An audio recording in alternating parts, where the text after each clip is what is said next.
7-8 दिन पहले हमारे मित्र रोहित जी ने हमें फोन करके कहा कि यहाँ पर नगर पंचायत के चुनाव चल रहे हैं और उन्होंने कहा कि भारतीय जनता पार्टी यहाँ बड़े जोर शोर से पूरी ताकत से चुनाव में अपनी हाजिरी दिखा रही है। तब मैंने उन्हें कहा कि अगर वहां मुझे आने का मौका मिलेगा, यहाँ के लोगों से बात करने का मौका मिलेगा, तो मैं बिल्कुल आपके शहर आना चाहूंगा। और मैंने उनको कहा कि हमने गुजरात में अच्छे अच्छे को पानी पिलाया है, तो पंजाब के अंदर भी पूरी ताकत से हम भारतीय जनता पार्टी का सामना करेंगे। अभी तक मैंने रायगढ़ जिले के करजत को सुना था, उसके बारे में समझा था, उसकी प्रसिद्धि के बारे में जाना था, लेकिन पिछले 2 सालों से करजत और जामखेड़ विधानसभा क्षेत्र में रोहित जी ने जिस तरह से काम किया है, उसके बाद आपका ये करजत भी गुजरात में पूरी तरह से प्रसिद्ध हुआ है। हम भी आपके इस करजत को अच्छी तरह से जानते और पहचानते हैं। साथियों, ये संत श्री गोदड़ महाराज की पवित्र भूमि है और हम सब जानते हैं कि आने वाले दिनों में इस शहर को बेहतर बनाने के लिए एक अच्छे और बेहतर इंसान की जरूरत है। और आपने 2019 में यहां से जिनको विधायक बनाया है, आपका सेवक बनाया है, वो आपको इस शहर को बेहतर और सुंदर बनाने के लिए सबसे अच्छा इंसान भी है और सबसे अच्छा आपको ऑप्शन भी है। साथियों, मैं उस गुजरात से आता हूं जिस गुजरात के 2-3 व्यक्ति दिल्ली में बैठे, लेकिन मैं आपको यह कहने के लिए आया हूं कि मैं उस 2-3 व्यक्ति के गुजरात से आप लोगों के बीच में नहीं आया। मैं पूज्य महात्मा गांधी और सरदार वल्लभ भाई पटेल के गुजरात से आप लोगों के बीच में यहां पर आया हूं। आप लोगों ने 2014 में हमारे गुजरात के एक व्यक्ति के गुजरात मॉडल के नाम पर बहुत ज्यादा वोट देकर उन्हें प्रधानमंत्री बनाया था। लेकिन कुछ बातें मैं गुजरात की करूंगा कि जिस गुजरात मॉडल के नाम पर लोगों को गुमराह किया जा रहा है, उस गुजरात में पिछले 15 सालों के भीतर 50,000 से अधिक किसानों ने आत्महत्या की है। जिस गुजरात मॉडल के नाम पर इस देश को गुमराह किया जाता है, उस गुजरात के भीतर 50 लाख से अधिक शिक्षित नौजवान बेरोजगार है। और कुछ दिन पहले बंबई के अंदर शाहरुख खान के बेटे की जेब से 0 ग्राम ड्रग्स पकड़ा गया, फिर भी सभी टीवी चैनलों पर उसकी बात की जाती थी। लेकिन मुझे दुख के साथ यह कहना पड़ता है कि पिछले 1 साल के अंदर गुजरात में 50,000 करोड़ रुपए का ड्रग्स पकड़ा गया। एक भी टीवी चैनलों में गुजरात की उस बात को नहीं दिखाया गया। मैं ये बात इसलिए आपको कहता हूं कि जिस गुजरात मॉडल के नाम पर इस देश को गुमराह करने का प्रयास हो रहा है, उस गुजरात मॉडल को हम लोगों ने इस देश के सामने भी रखा है। मैं आप लोगों को यहां से 1000 किलोमीटर दूर से सिर्फ अपना भाषण देने के लिए नहीं आया, मैं आप लोगों को विनती और अपील करने के लिए आया हूं कि 5 दिनों के बाद आप लोगों के पास एक मौका होगा, जो मौका आपको शहर को, आपके यहाँ के नेता को, हर एक परिवार को, हर एक गली को एक सुंदर और बेहतर बनाने का इन सभी उम्मीदवारों ने वचन और सपना देखा है। मैं आप लोगों से अपील करने के लिए आया हूं कि सब लोग साथ मिलकर करजत को बेहतर बनाए, महाराष्ट्र का नवनिर्माण करे और आने वाले दिनों में इस भारत को सर्वश्रेष्ठ बनाने में आप लोग अपना योगदान भी दे। ये ये सपना, ये दिन आने वाले दिनों में कभी नहीं मिलेगा। साथियों, आपके यहाँ के विधायक पवार साहब के पोते भी हैं, लेकिन उन्होंने कभी भी ये जाहिर नहीं किया, उन्होंने कभी भी ये दिखाने का प्रयास नहीं किया। अपनी मेहनत, अपनी लगन, अपनी ईमानदारी से अपने आप को एक नौजवान के रूप में आप लोगों के बीच में एक बेटे के रूप में सेवा करने का मौका आप लोगों ने जो दिया है, उसके लिए मैं आप लोगों का हृदय से धन्यवाद भी देता हूं। आप सब लोग जानते हैं कि पिछले कुछ दिनों से पवार साहब के घर पर, पवार साहब के रिश्तेदारों में दिल्ली से भारतीय जनता पार्टी का एक अध्यक्ष ईडी के नाम पर यहां आकर हल्ला मचा रहा है। मैं आप लोगों से विनती करता हूं, आप लोगों के पास एक मौका है कि पवार साहब और उनके परिवारों को गलत तरीके से दुखी करने का, परेशान करने का जो काम दिल्ली में बैठे भारतीय जनता पार्टी के लोग करते हैं, उनको 4-5 दिन के बाद वोट के रूप में एक ऐसा जवाब दीजिए ताकि वो आप लोगों के सामने आंख उठ करके भी ना देख पाए। जब मैं यहां से आ रहा था पुणे से, तो मैंने कई रास्ते भी ऐसे देखे। थोड़ी देरी हमारी इसीलिए हुई कि वो रास्ते थोड़े खराब थे। जब हमारे एक साथी ने हमें कहा कि हार्दिक भाई, पिछले 25 सालों से इस विधानसभा के अंदर भारतीय जनता पार्टी के विधायक थे, मैंने कहा और क्या क्या कुछ बताइए उनके बारे में, महान व्यक्ति है, 25 सालों से विधायक रहे हैं, बुलावड़ी में पालक मंत्री भी थे, लेकिन एक भी रुपया यहाँ की जनता को देने का काम उन्होंने नहीं किया।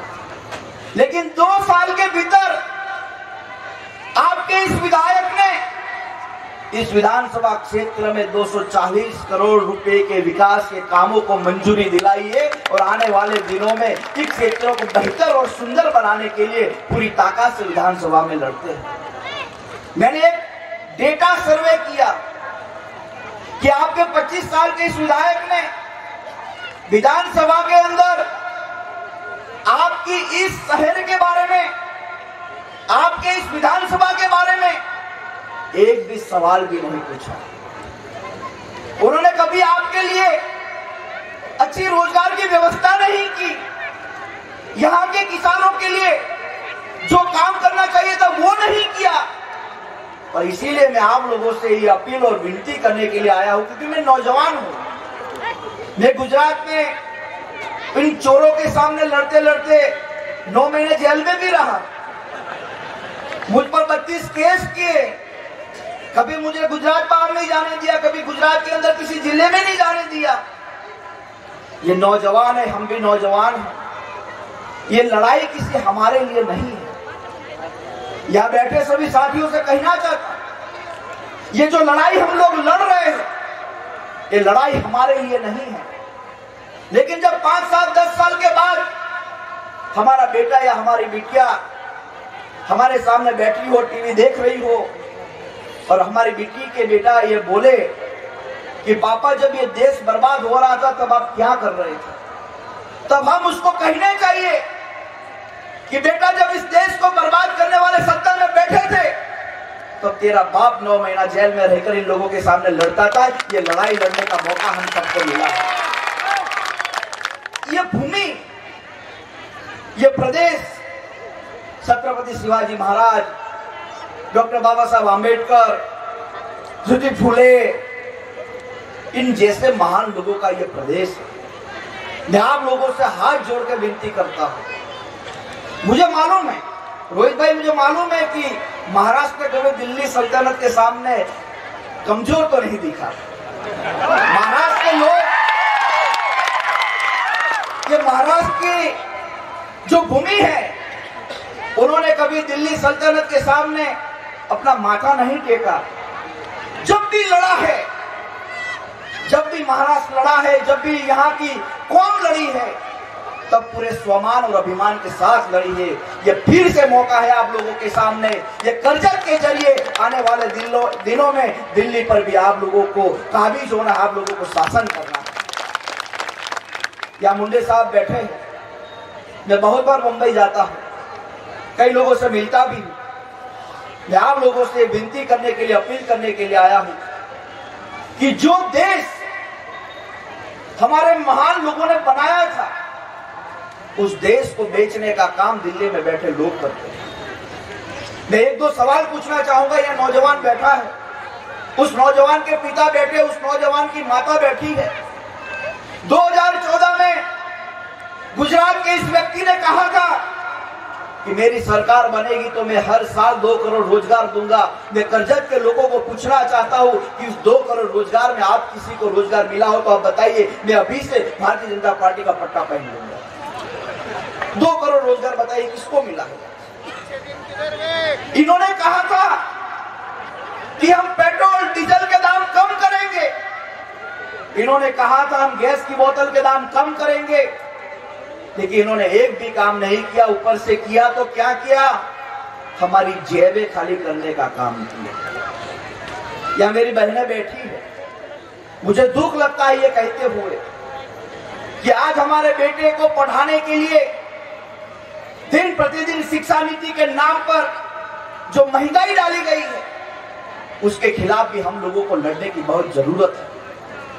आज कोई माता पिता ये नहीं कह सकता कि मेरा बेटा बड़ा होकर ये बनेगा, क्योंकि भारतीय जनता पार्टी के इन शासकों ने हर एक परिवार की कमर को तोड़ने का काम किया है। और यह बड़ी संख्या में आए हुए लोग एक बात की उम्मीद भी है कि देश कितना भी अलग अलग तरीके से शासनों से चला हो, लेकिन यहाँ की जनता कभी किसी से दबती नहीं है। जब मैं यहाँ अंदर आ रहा था तो मैंने रोहित भाई को पूछा, रोहित भाई ये लोकसभा चुनाव की रैली तो नहीं है ना, ये तो नगर पंचायत का चुनाव, फिर भी इतनी बड़ी मात्रा में आप लोग आए हैं, तो ये मुझे भरोसा भी है कि आने वाले दिनों में यहां से एक नए सपने का महाराष्ट्र बनने की शुरुआत होगी। और मुझे रोहित भाई पर भरोसा है। मुझे तब भरोसा ज्यादा मेरा बढ़ गया है जब मैंने एक दिन देखा कि जो लोग धर्म के नाम की राजनीति करते हैं, जो हम पर आरोप प्रत्यारोप करते हैं, उसी रोहित भाई पवार ने अपने विस्तार में सबसे ऊंचा भगवा भी लगाया है। कहने की बात यह है कि हम लोगों को बदनाम करने के लिए, परेशान करने के लिए सभी प्रकार की राजनीति होगी, लेकिन हम उनको कैसे बताएं कि हमारी रग रग में इस देश के लिए प्रेम है, यहाँ की जनता में भाईचारा बढ़ाने के लिए उम्मीद है, और आने वाले दिनों में हम ये सारी चीजें कर पाएंगे। साथियों, मैं यहाँ पर कुछ बातें करके चला जाऊंगा, लेकिन आपकी एक चीज मुझे हमेशा याद आएगी, वो है आपकी सीपी आमटी।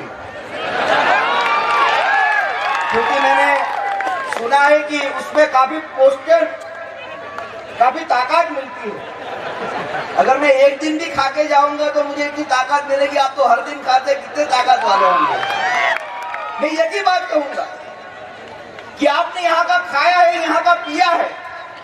हम तो गुजरात से आकर इतनी यहाँ से दहाड़ लगा के जा सकते हैं, तो आपने तो यहाँ का खाया है, यहाँ का पिया है। मैं आप लोगों से अपील और विनती करता हूँ, नमस्तक वंदन भी करता हूँ कि आप लोग यहाँ लड़िए, जम के लड़िए। जहां जरूरत पड़ेगी गुजरात से हम पहले आके खड़े भी हो जाएंगे, क्योंकि आज रिश्ता दोस्ती का बना के जा रहे थे, इस रिश्ते को 100% निभाएंगे भी। तो मेरी आपसे ये विनती है कि आप सब साथ मिलकर यहाँ पर राष्ट्रवादी कांग्रेस और कांग्रेस पार्टी के उम्मीदवारों को विजय बनाए। और जिस दिन आप विजय बनाएंगे उसके बाद मैं रोहित भाई को फोन करके आऊंगा और कहूंगा कि आप सीपी आमटी बनाइए और हम सब साथ मिलकर ये खाना खाएंगे। आप सभी लोगों का मैं हृदय से आभार भी व्यक्त करता हूँ। और आखिरी में इतना कहूंगा कि माझा मत विकासला, कर्जाच्या भविष्याला, बस यही बात को लेकर हम एक नई उम्मीद के साथ आगे बढ़े। और तालियों के गूंज के साथ रोहित भाई को विश्वास दीजिए, रोहित भाई को विश्वास दीजिए कि आप चिंता मत कीजिए, मैं सभी